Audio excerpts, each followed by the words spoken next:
जय गुरु जी, शुक्राना गुरु जी महाराज का लख लख शुक्राना और सारी संगत जी का भी शुक्राना। संगत जी, आज का जो हमारा सत्संग है वो नीलम आंटी जी ने शेयर किया है कि किस तरह से गुरु जी ने उन्हें और उनके पूरे परिवार को ब्लेस किया।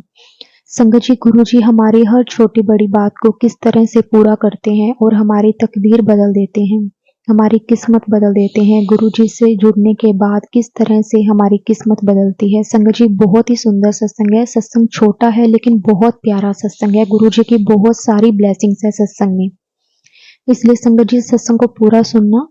अगर आप भी अपना सत्संग शेयर करना चाहते हैं तो डिस्क्रिप्शन में व्हाट्सएप नंबर और आईडी दी हुई है, आप उस पर सत्संग को रिकॉर्ड करके हमें भेज सकते हैं। तो चलिए संगत जी, आज का सत्संग हम स्टार्ट करते हैं। जय गुरु जी, शुक्राना गुरु जी। जय गुरु जी, शुक्राना मेरे गुरु जी की सारी संगत को जय गुरु जी। संगत जी, मैं आपके साथ एक सत्संग शेयर करना चाहती हूँ। ये सत्संग मेरे बेटे के ऊपर है। मेरा बेटा संगत जी यूपीएससी की तैयारी कर रहा है। उसको 3 साल हो गए एग्जाम देते, पर वो 3 साल क्लियर नहीं कर पाया। संगत जी, इसी बीच मेरा बेटा 3 साल से एंगेज भी है।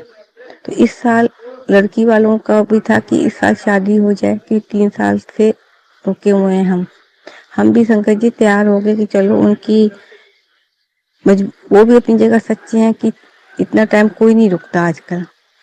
संकट जी, हमने शादी की डेट उन्होंने भी निकलवा दी, हमने भी निकलवा दी, और हमने शादी की जगह भी बुक कर ली, कमरे भी बुक कर लिए। इसकी 7 तारीख की शादी निकलती थी। मैं बहुत खुश हुई कि चलो 7 तारीख गुरुजी का दिन होता है। और जहाँ हमने कमरे बुक कराए, उन्होंने कहा जी आपको 2-3 दिन में सारे कमरे आपके बुक हो जाएंगे। संगत जी, 2-3 दिन बाद उनका फोन आता है कि 6 तारीख के लिए तो आपने हमें जितने कमरे बोले थे वो बुक हो गए हैं, पर 7 तारीख के लिए आपको एक भी कमरा इस होटल में नहीं मिलेगा। संगत जी, थोड़ी परेशानी होगी कि अब हम कहाँ जाएं। सबको उन्होंने हमें बोला हम आपको 2-3 होटल कोई और देख देते हैं।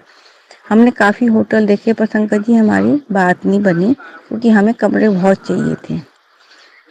फिर हमने एक बार सोचा कि नहीं है तो हम 7 तारीख को सिंपल शादी कर लेते हैं, और 11-12 के आसपास जब भी हमें कमरे मिल रहे हैं हम रिसेप्शन कर देंगे।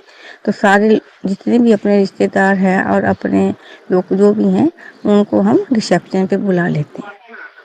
फिर संकट जी बेटा भी एक बार तैयार हो गया, लड़की वाले भी एक बार तैयार हो गए, पर उनको लगा कि जब मासी मामे शादियों में नहीं आएंगे तो शादी का कोई चाम नहीं रह जाएगा।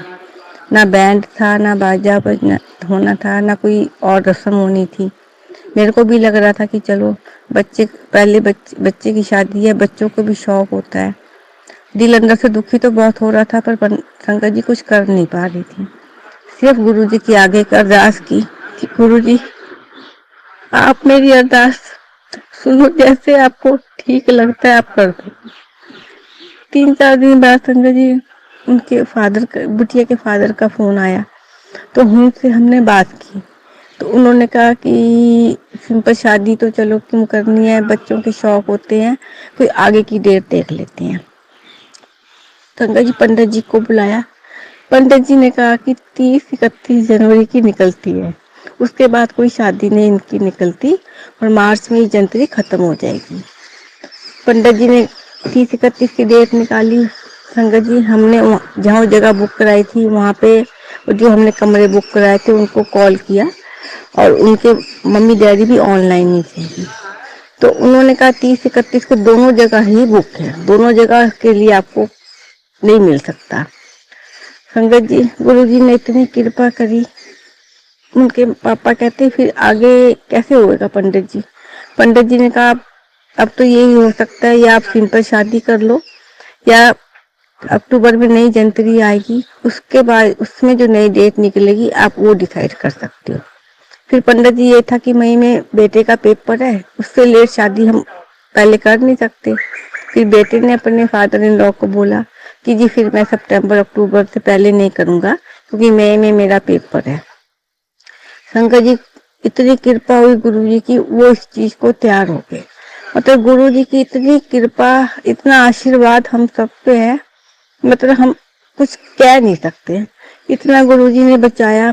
इतनी टेंशन थी कि शादी भी रख दी, सबको बोल भी दिया, तो कैसे होगा।